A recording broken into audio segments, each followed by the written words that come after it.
Assalamualaikum warahmatullahi wabarakatuh. Waalaikumsalam warahmatullahi wabarakatuh.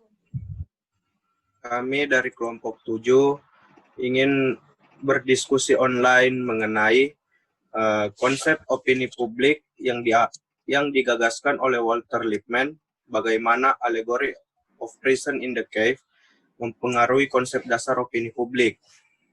Pertama-tama, saya akan memperkenalkan anggota kelompok 7. Perkenalkan, nama saya Nabila Nur Aziza, NIM E021-191-043. Nama saya Fadila Aminatul Haq Pulbuhu, NIM E021-19-1025. Perkenalkan, nama saya Fadila Ismail dengan NIM E021-191-029. Perkenalkan, nama saya Muhammad Teguh Satyawiratam Abdullah Muji, NIM E0211911055. Dan saya yang terakhir selaku moderator, Muhammad Ikram Budiman dengan NIM E0211911053. Pertama-tama saya akan meminta kepada teman-teman untuk menyampaikan pendapat Anda tentang allegory of prison in the cave. Saya persilakan kepada Saudari Fadila Ismail untuk menyampaikan pendapat Anda. Baik, terima kasih atas kesempatan yang telah diberikan. Nah, sebelum masuk ke alegori, saya akan menyinggung sedikit tentang biografi Walter Lippmann. Nah, seperti yang kita ketahui bahwa Walter Lippmann ini merupakan seorang jurnalis yang berasal dari Amerika, yang sangat berpengaruh pada masanya, sekitar abad ke-20. Kemudian Walter Lippmann ini juga merupakan seorang jurnalis, penulis buku filosofi, selain itu politik dan juga kebijakan luar negeri yang ditulisnya. Kemudian terlepas dari biografi singkat mengenai Walter Lippmann, sekarang kita beranjak ke allegory of prison in the cave, di mana alegori itu merupakan satu kiasan atau simbol-simbol yang harus ditafsirkan. Kemudian, alegori ini sendiri berada di dalam buku Plato, di mana di dalamnya membahas tentang orang tahanan yang berada di dalam gua, atau biasa juga disebut dengan allegory of prison in the cave. Nah, contoh singkatnya itu seperti orang yang membuat berita, lalu berita tersebut disampaikan ke khalayak publik, seperti itu. Terima kasih kepada Saudari Fadila Ismail tentang pendapat allegory of prison in the cave. Selanjutnya, saya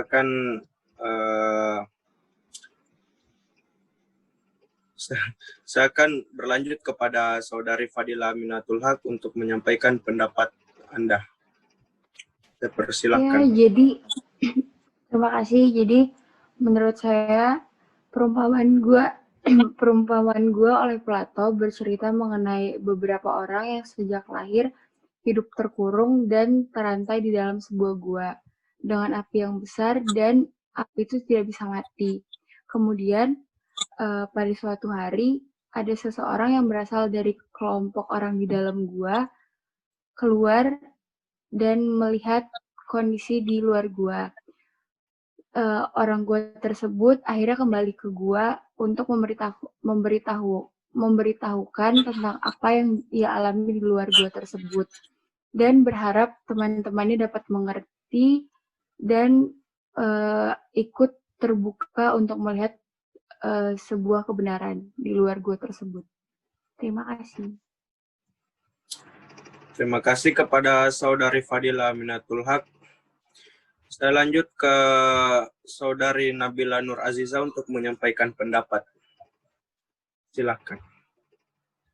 Terima kasih atas kesempatan yang diberikan. Jadi sebelumnya seperti yang kita tahu, allegory of prison in the cave ini merupakan pemikiran dasar dan fondasi daripada filsafat Plato.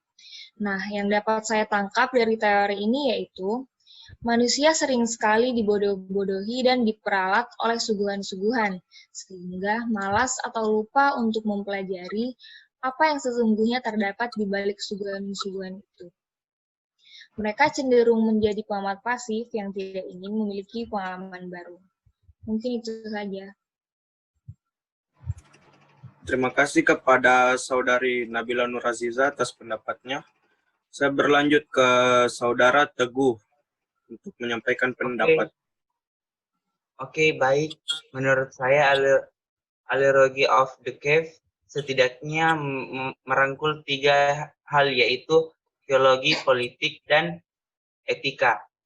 Kandungan teologi begitu kentara mengingatkan keberadaan tertinggi adalah kebenaran Tuhan.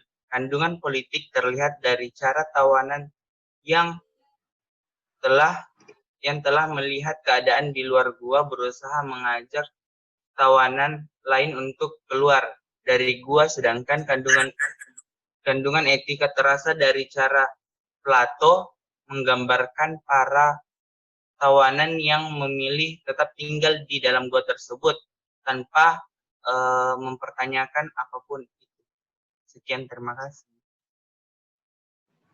Terima kasih kepada Saudara Teguh atas pendapatnya. Dan yang terakhir, saya akan mengemukakan pendapat saya tentang Allegory of Prison in the Cave. Menurut saya, ada beberapa hal penting yang ada di cerita tersebut, yaitu yang pertama itu dinding goa.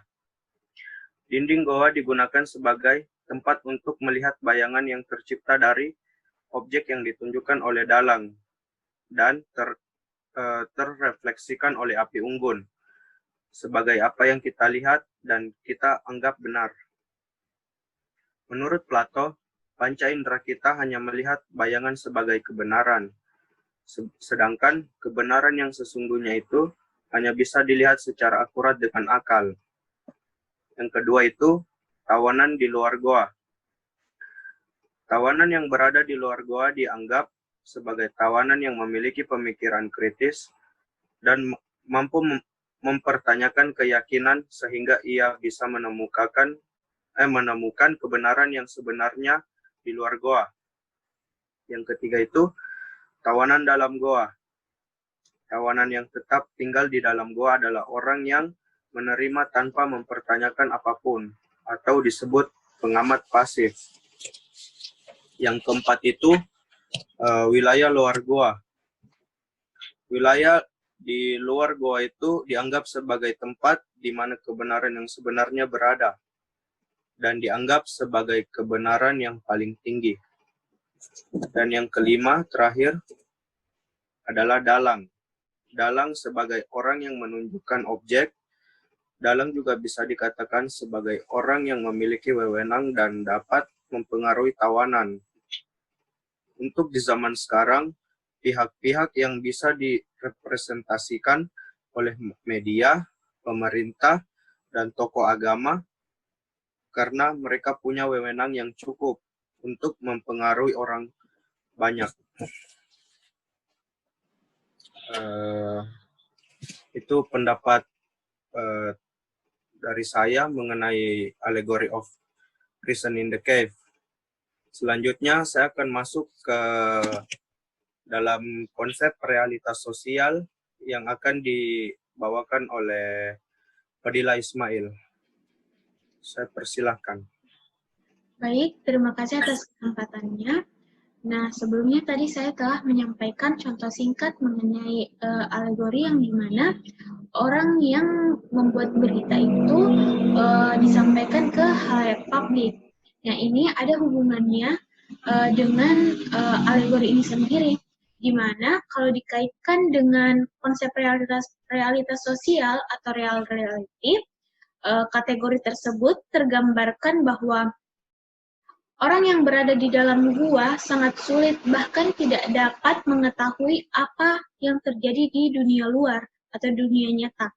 Sampai suatu saat ada salah seorang tawanan yang dilepaskan untuk melihat dunia lain. Maksudnya dunia luar. Nah, dengan Dengan melakukan hal tersebut, kawanan ini yang tadinya menyampaikan berita yang dia lihat ke teman-temannya yang ada di dalam gua, sehingga alegori ini sendiri dapat membuat opini publik masyarakat. Tapi kembali lagi kepada masyarakat itu sendiri, apakah yang disampaikan itu benar-benar terjadi atau tidak. Jadi hal ini masih bersifat mutlak seperti itu. Terima kasih Ismail atas lanjut presentasi yang relevan. Iya, terima kasih. Jadi, kenapa kemudian alegori ini berkaitan dengan konspirasi? Karena dari orang yang percaya dengan bayangan itu menandakan bahwa itu benar. Seseorang yang terkurung di dalam gua itu melihat dan mempercayai itu adalah representasi. Karena representasi adalah sebuah objek ditangkap oleh indera seseorang. Lalu masuk ke dalam akal untuk diproses yang hasilnya disampaikan atau diungkap kembali. Alegori mengandung banyak bentuk simbolisme yang digunakan untuk memberi petunjuk kepada pembaca tentang hakikat persepsi. Lalu tahanan yang dibebaskan mewakili mereka yang memahami bahwa dunia fisik hanyalah bayangan kebenaran, dan matahari yang menyilaukan mata para tahanan mewakili kebenaran gagasan yang lebih tinggi. Oke, saya lanjut kepada Saudara Teguh untuk menjelaskan tentang konsep second hand. Oke, baik. Saya akan menjelaskan konsep second hand reality. Di sini orang-orang yang berada dalam gua menerima informasi atau suatu pesan dari orang-orang yang di luar yang telah keluar dari goa dan menyampaikan kembali masuk ke dalam goa untuk menyampaikan kepada orang-orang dalam goa tersebut suatu berita. Oke, terima kasih. Terima kasih kepada Saudari Teguh tentang penjelasan mengenai konsep second hand. Dan selanjutnya kepada Saudari Nabila Nur Azizah untuk menjelaskan konsep media massa modern. Baik, terima kasih atas kesempatannya. Nah, menyambung dari pernyataan Saudara Ikram tadi, dari cerita Allegory of the Prison in the Cave ini, ada yang berperan sebagai dalang. Dalang di sini sebagai orang yang menunjukkan objek yang bisa dikatakan sebagai orang yang punya wewenang dan dapat mempengaruhi hidup dari para tawanan. Untuk di zaman sekarang, pihak-pihak yang bisa jadi dalang mungkin bisa direpresentasikan oleh media, pemerintah, dan tokoh agama karena yang seperti kita lihat, mereka mempunyai wewenang yang lebih untuk mempengaruhi banyak orang. Seiring dengan berjalannya waktu dan perkembangan teknologi juga sosial budaya, telah berkembang media-media lain yang kemudian dikelompokkan ke dalam media massa seperti internet dan telepon seluler. Sehingga semakin ke sini, penunjukan objek dan isu lebih jelas dan dapat dilihat dari berbagai sudut pandang masyarakat. Media massa inilah yang dapat mempengaruhi masyarakat luas. Terima kasih. Terima kasih penjelasan dari Saudari Nabila Nur Azizah. Barangkali teman-teman ada yang ingin menyampaikan pertanyaan tentang materi yang telah disampaikan tadi. Baik, saya ingin bertanya. Oke, dipersilakan kepada Saudari Fadila Ismail untuk menyampaikan pertanyaan Anda. Baik, terima kasih. Mungkin ada teman-teman yang mau menjawab pertanyaan saya. Nah, pertanyaan saya yaitu, bagaimana contoh konsep second hand di zaman sekarang ini? Terima kasih. Oke, terima kasih kepada Saudari Fadila Ismail. Siapa yang ingin menjawab pertanyaan dari saudari Fadila Ismail. Iya, mungkin bisa saya yang menjawab, saudara moderator. Oke, kepada saudari Fadila Aminatul Haq dipersilakan untuk memberikan jawaban. Tapi maaf, mungkin sebelumnya bisa diulang kembali pertanyaannya, saudari Fadila Ismail. Kepada saudari Fadila Ismail untuk coba diulang pertanyaannya. Oh ya, pertanyaan saya tadi itu kira-kira bagaimana contoh konsep second hand di zaman sekarang ini? Jadi mungkin contoh dari second hand di zaman sekarang itu ya koran dan radio. Jadi mereka kan merupakan media yang berisikan pesan yang disampaikan kepada halayak, dan mereka di situ posisinya sebagai perantara. Itu sih kalau menurut saya. Terima kasih. Terima kasih atas jawaban dari saudari Fadila Aminatul Haq.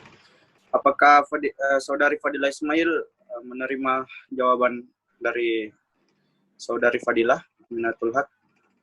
Jadi tadi intinya contohnya itu koran dan radio, Dik? Iya. Iya. Oh iya, baik. Terima kasih atas jawabannya. Baiklah, mungkin masih ada teman-teman yang ingin menambahkan pertanyaan. Baik, saya moderator. Oke, kepada saudara Teguh, bisa memberikan pertanyaan. Oke, saya akan bertanya. Itu apa saja contoh media massa zaman sekarang? Sekian, terima kasih. Terima kasih atas pertanyaan dari saudara Teguh. Mungkin ada teman-teman yang ingin menjawab pertanyaannya dari saudara. Saya akan menjawab, moderator. Oke, dipersilakan kepada saudari Nabila untuk menjawab. Terima kasih sebelumnya atas pertanyaannya, saudara Teguh. Jadi seperti yang saya katakan tadi, contoh media massa modern yaitu seperti internet dan telepon seluler. Nah, dalam jenis media ini terdapat ciri-ciri seperti yang pertama, sumber dapat mentransmisikan pesannya kepada banyak penerima, atau yang seperti kita ketahui melalui SMS atau internet misalnya. Yang kedua, isi pesan tidak hanya disediakan oleh lembaga atau organisasi, namun juga oleh individual. Selanjutnya, tidak ada perantara atau interaksi terjadi pada individu. Yang keempat, komunikasi tipenya mengalir, yaitu berlangsung ke dalam. Dan yang terakhir, penerima yang menentukan waktu interaksi. Mungkin itu saja yang dapat saya jawab. Saya kembalikan kepada moderator. Oke, terima kasih atas jawaban dari saudara Nabila. Mungkin dari saudara Teguh bisa menerima jawaban dari saudari Nabila. Baik, saya terima jawaban dari saudara Nabila. Oke, terima kasih. Apakah masih ada yang ingin bertanya? Saya rasa sudah cukup. Saya rasa cukup, moderator. Oke, baiklah. Kalau sudah tidak ada yang mau ditanyakan, saya akan beralih ke tunggu, apa? Kesimpulan dulu. Oh, kesimpulan, Mama, saya lupa. Oke, ulang.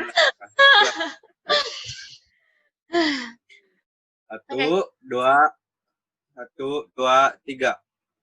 Oke, baiklah. Kalau sudah tidak ada yang ingin bertanya, saya akan beralih ke kesimpulan dari materi kita yang tadi. Jadi, kesimpulannya adalah perjalanan hidup utama dari Plato, Allegory of Prison in the Cave, adalah mempertanyakan setiap asumsi yang Anda miliki tentang realitas yang Anda sebut itu nyata. Ini adalah cara yang ampuh untuk mengembangkan keterampilan sendiri dan menemukan solusi unik Anda sendiri untuk masalah apapun. Mungkin itu saja kesimpulan yang saya bisa sampaikan di akhir diskusi ini. Kurang lebihnya mohon dimaafkan. Wabillahi taufik wal hidayah. Wassalamualaikum warahmatullahi wabarakatuh. Waalaikumsalam warahmatullahi warahmatullahi wabarakatuh. wabarakatuh.